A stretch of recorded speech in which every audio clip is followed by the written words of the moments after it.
আপনার পিছনে যদি বদনামকারী লাগে মুস্কি হেসে আলহামদুলিল্লাহ বলে ফেলেন। তাদেরকে আটকাতে যায়েন না, তাদেরকে বাধা দিয়েন না, তাদেরকে রাস্তা খুলে দেন। কর, আরো কর, বিনা বেতনে পাবলিসিটি কর। হাইপার হইেন না, সাহস থাকলে সামনে আয়, এক বাপের সন্তান হইলে দেখা কর, দরকারই নাই।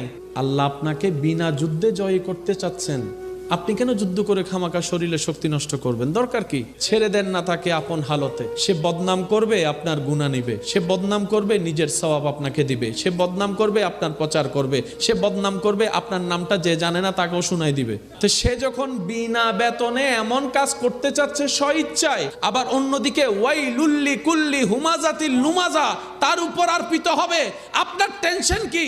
আপনার কাজ হচ্ছে রবের উপর ভরসা করে ধৈর্য ধরে বসে থাকা, আর কোনো কাজ নাই।